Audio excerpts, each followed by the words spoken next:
चैतन्य महाप्रभु हमारे आराध्य हैं। हम चैतन्य महाप्रभु की वर्शिप करते हैं क्योंकि चैतन्य महाप्रभु ने हमें सिखाया कि हम सभी कलयुग में किस प्रकार से भगवान कृष्ण के साथ बहुत सरलता से अपने प्रेम को विकसित कर सकते हैं। तो चैतन्य महाप्रभु ने जिस विधि को दिया इस संसार के लोगों को, वो बहुत सरल विधि है। वो है केवल हरे कृष्ण महामंत्र के जप के माध्यम से, हरे कृष्ण महामंत्र के संकीर्तन से हम भगवान के नाम के थ्रू हम भगवान का प्रेम प्राप्त कर सकते हैं। तो आज तक इतिहास में कभी ऐसा नहीं हुआ और ना कभी फ्यूचर में ऐसा होगा। तो चैतन्य महाप्रभु ने अलग अलग जगह भ्रमण किया। चैतन्य महाप्रभु साउथ इंडिया गए। साउथ इंडिया के अलावा चैतन्य महाप्रभु ने अपने जीवन का जो एक बहुत कीमती टाइम है वो स्पेंड किया चैतन्य महाप्रभु ने कहाँ पर?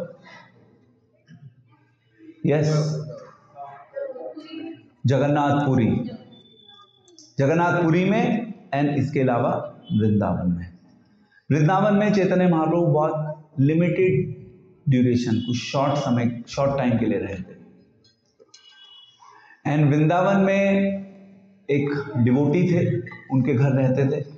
वो आमंत्रित करते थे चैतन्य महाप्रभु को, और वो बहुत दूर नहीं है यहाँ से जहाँ पे चैतन्य महाप्रभु रहते थे। और समय समय पर चैतन्य महाप्रभु इस स्थान पर भी आते थे।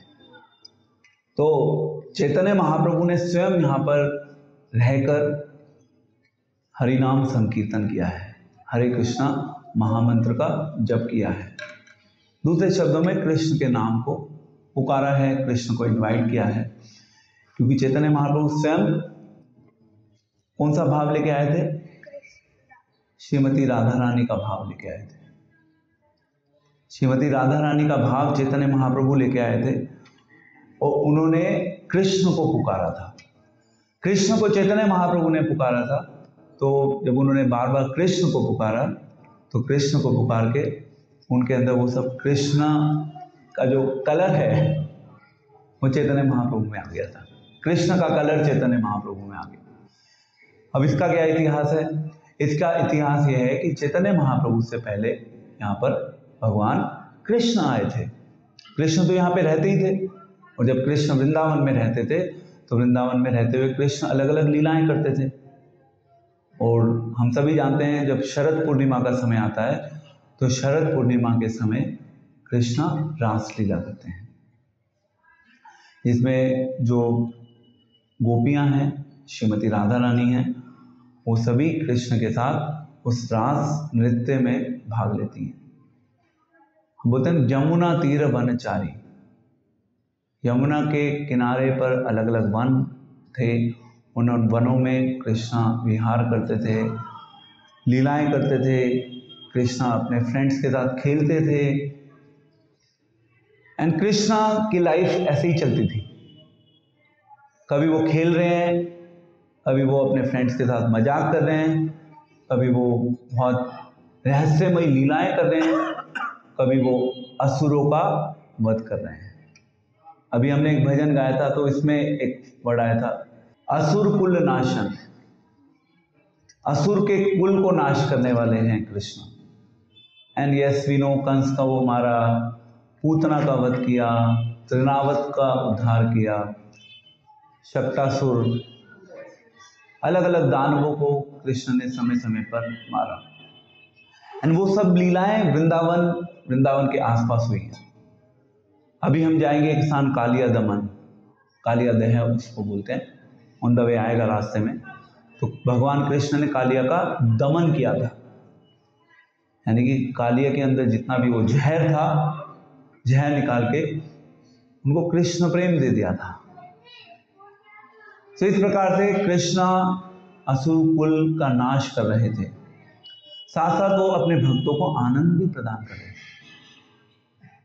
तो इस प्रकार से हम में से जो भी कृष्ण का भक्त बनने का प्रयास भी करेगा तो कृष्णा वो आनंद आपको भी दे देंगे, क्योंकि वो आनंद कृष्ण बांटना चाहते हैं। कृष्ण उस आनंद को अपनी लीलाओं के माध्यम से भी बांटते हैं। कृष्णा उस आनंद को अपने नाम संकीर्तन के माध्यम से भी बांटते हैं। जब हम कृष्ण की लीलाओं का स्मरण करते हैं, उससे भी कृष्णा उस आनंद को बांटते हैं। तो शरद पूर्णिमा में राधा एंड कृष्णा मिलते थे, रासलीला होती थी, रासलीला में कृष्ण नृत्य करते थे। अभी इसी भजन में आ रहा है एक लास्ट में, यमुना तटचर गोपी वसनहर रास रसिक कृपामय श्री राधा वल्लभ वृंदावन नटवर। नटवर का मतलब क्या है? क्या है नटवर का मतलब? नटवर का अर्थ है कि कृष्ण जो है एक कुशल नृतक, बेस्ट डांसर है।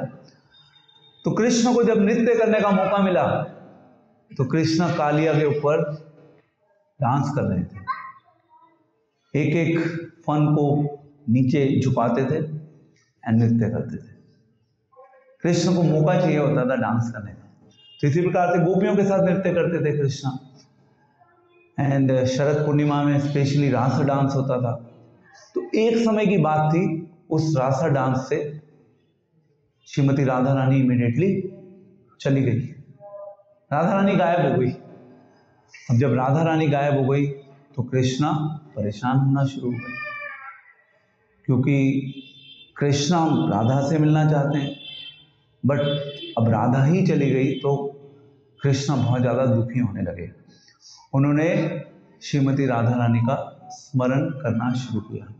तो इस प्रकार से कृष्णा जो है, कृष्णा श्रीमती राधा रानी को ढूंढ रहे हैं, खोज रहे हैं, वो राधा रानी का स्मरण कर रहे हैं।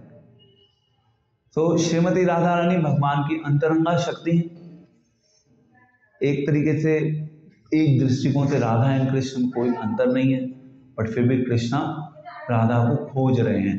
तो जब कृष्णा श्रीमती राधा रानी को खोज रहे थे तो यहीं पे कृष्ण ने चिंतन किया था राधा रानी का। तो चिंतन करे जा रहे हैं, करे जा रहे हैं, करे जा रहे हैं, राधा रानी आई नहीं। फिर कृष्ण ने राधा का मंत्र जप करना शुरू किया, नाम जप जिसको हम बोलते हैं। तो इस प्रकार से कृष्णा श्रीमती राधा रानी का नाम जप कर रहे हैं। जब वो नाम जप कर रहे हैं तो नाम जप करते करते धीरे धीरे जो श्रीमती राधा रानी की अंग कांति है, जो कि कौन से रंग की है, आप सब नए हैं तो शायद आपको पता भी नहीं होगी। श्रीमती राधा रानी की जो अंग कांति है वो है पिघले हुए सोने के समान, जिसको हम बोलते हैं मोल्टन गोल्ड कलर। तो कृष्ण हालांकि काले हैं, परंतु जब वो बार बार श्रीमती राधा रानी का बहुत प्रगाढ़ भाव से स्मरण कर रहे हैं तो उससे क्या हो रहा है, वो जो श्रीमती राधा रानी की अंग कांति है वो कृष्ण में प्रवेश कर गई। एंड जब इतनी कृष्ण की स्थिति बहुत ज्यादा दयनीय हो गई, विरह में, एक होता है मिलना, एक होता है विरह, इसको मैं भी बताऊंगा। तो कृष्ण की स्थिति जब बहुत ज्यादा दयनीय हो गई तो फाइनली फिर श्रीमती राधा रानी को आना पड़ा। तो अब आप कहेंगे कि भाई श्रीमती राधा रानी गई क्यों थी, जाने की क्या जरूरत थी, वो कृष्ण को परेशान कर रही है, जा रही है यानी कि कृष्ण को परेशान कर रही है। शरद पूर्णिमा का समय है, रासलीला हो रही है, all of sudden Shrimati Radha Rani गायब हो गई पिक्चर से। तो अब राधा रानी जब गायब हो गई तो कृष्ण परेशान हो रहे हैं। जब कृष्ण परेशान हो रहे हैं तो राधा रानी को शोभा नहीं देता कि वो कृष्ण को इस प्रकार से परेशान करें। अब हम इसको इस संसार के संबंधों से समझने की कोशिश करते हैं। इस संसार में जब संबंध होते हैं, प्रेमी एंड प्रेमिका के बीच का संबंध, एंड माँ एंड बच्चे का संबंध, तो एक होता है मिलना, एक होता है बिछुड़ना। जब हम मिलते हैं तो यस हमें बहुत अच्छा लगता है, जब प्रेमी एंड प्रेमिका मिलते हैं तो बहुत अच्छा लगता है, एंड इसी प्रकार से माँ एंड बच्चे जब मिलते हैं तो बहुत अच्छा लगता है। पर जब लेट से मदर को कुछ दिन के लिए कहीं बाहर जाना पड़ा, ऐसा हो सकता है may be she is working, जब उसको बाहर जाना पड़ेगा मदर को, वो बच्चा घर में ही है, तो जब बच्चा घर में होगा तो क्या होगा, बच्चे को माँ की याद आएगी। बच्चे को पता नहीं आए ना आए, एटलीस्ट माँ को तो फॉर श्योर आएगी, है ना। तो माँ को बच्चे की याद आएगी। जब माँ को बार बार बच्चे की याद आएगी तो वो हालांकि गई तो वो काम पे है, और वो बार बार बच्चे का चिंतन करती है, और उस चिंतन से, उस विरह से जब वापस फिर वो मिलती है, तो वो जो मिलने की वो जो मिलन होता है वो और ज्यादा मधुर बन जाता है, स्वीट बन जाता है। तो श्रीमती राधा रानी इस प्रकार से रास लीला से अप्रकट होकर वो कृष्ण के साथ जो संबंध है श्रीमती राधा रानी का, उस संबंध को और ज्यादा मधुर बनाना चाहती है, स्वीट बनाना चाहती है। ऐसे ही होता है संसार में, अगर आप किसी से बार बार मिलते रहें तो आप कहेंगे बस बहुत मिल लिए, नाउ अब आप थोड़ी देर अपने घर जाइए, फिर मिलेंगे, एंड फिर दोबारा से मिलते हैं तो पूर्ण उत्साह के साथ, उत्साह और ज्यादा बढ़ जाता है, मिलने की उत्कंठा बढ़ जाती है, और उससे क्या होता है, उससे प्रेम की जो मधुरता होती है वो बढ़ती है। ये हमारा गौड़ीय वैष्णविज्म का सिद्धांत है। हम सभी एक दृष्टिकोण से भगवान से मिलना भी चाहते हैं, और दूसरे दृष्टिकोण से हम भगवान से दूर भी रहना चाहते हैं। अब आप कहेंगे प्रभु जी दूर क्यों रहना चाहते हैं भगवान से? क्योंकि हम सब अभी भगवान से मिलने के योग्य नहीं हैं। अभी हम सबको अपने आप को भगवान से मिलने के लिए तैयार करना है, और तैयार करने के लिए हमें सेवा करनी होगी। तो इस प्रकार से जब फाइनली श्रीमती राधा रानी आ गई यहीं पे कृष्ण से वापस मिलने के लिए, तो फिर कृष्ण ने कहा श्रीमती राधा रानी को कि जब कलयुग आएगा, कलयुग में मैं फिर से प्रकट होऊंगा इसी गोल्डन कॉम्प्लेक्शन के साथ। तो वो गौर वर्ण में जो चैतन्य महाप्रभु आए थे, उस समय श्रीमती राधा रानी को कृष्ण ने बोला था कि यस मैं दोबारा आऊंगा इस मोल्टन गोल्ड कलर के कॉम्प्लेक्शन के साथ। तो इस प्रकार से फिर चैतन्य महाप्रभु दोबारा आए थे, और चैतन्य महाप्रभु फिर इस स्थान पे आए थे, एंड चैतन्य महाप्रभु ने यहाँ पर आके, जैसे कृष्ण ने क्या किया, कृष्ण ने राधा का स्मरण किया, एंड चैतन्य महाप्रभु ने किसका स्मरण किया, कृष्ण का। क्यों? क्योंकि चैतन्य महाप्रभु क्या, कौन सा भाव लेके आए हैं, राधा रानी का भाव लेके आए हैं। अब चैतन्य महाप्रभु हैं तो कृष्ण, और भाव वो लेके आए हैं श्रीमती राधा रानी का। तो जिस प्रकार से कृष्ण श्रीमती राधा रानी से मिलना चाहते हैं, इसी प्रकार से श्रीमती राधा रानी भी कृष्ण से मिलना चाहती, और जब वो नहीं मिलते, जब उनकी दूरियां बढ़ जाती हैं, तो फिर उनसे उनका जो संबंध होता है वो और ज्यादा प्रगाढ़ बन जाता है, उस संबंध की मधुरता बढ़ने लगती है। दूसरे शब्दों में प्रेम जो होता है, प्रेम और ज्यादा इंटेंस होने लगता है, क्योंकि राधा एंड कृष्ण के बीच के प्रेम की कोई सीमा नहीं है। इस संसार का कोई भी प्रेम होगा, वास्तविक रूप में तो इस संसार में कोई प्रेम एग्जिस्ट ही नहीं करता। मतलब हम बोल देते हैं कि भाई हस्बैंड एंड वाइफ के बीच में प्रेम है, प्रेमी एंड प्रेमिका के बीच में प्रेम है। It does not exist. प्रेम की परिभाषा ही कुछ है और है। श्रील प्रभुपाद से पूछते थे डिवोटीज कि क्या इस संसार में प्रेम है? प्रभुपाद कहते थे इस संसार में प्रेम एग्जिस्ट ही नहीं करता। इस संसार में क्या है फिर?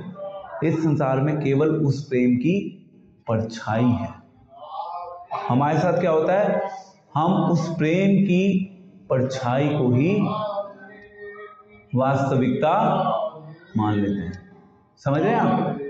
जो परछाई है वही परछाई हमारे लिए वास्तविकता बन जाती है।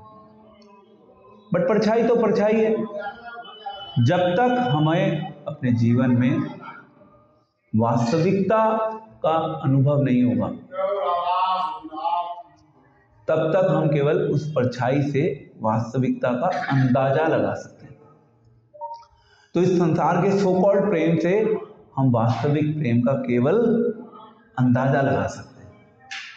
बट यदि हम वास्तविक प्रेम को समझना चाहते हैं या उसका थोड़ा सा भी अनुभव करना चाहते हैं, तो वो प्रेम हमें फिर केवल कृष्ण के साथ एस्टैब्लिश करना होगा।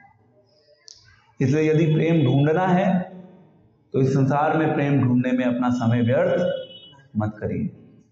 आप अपना संबंध कृष्ण के साथ बनाने का प्रयास कीजिए, जिससे कि आप भी उस वास्तविक प्रेम का अनुभव कर सकें। राधा एंड कृष्ण का ये जो मिलन है, मिलने के बाद अलग होना है, ये इसी चीज को दिखाता है कि हमें अल्टीमेटली राधा एंड कृष्ण की सेवा विरह भावना से करनी है।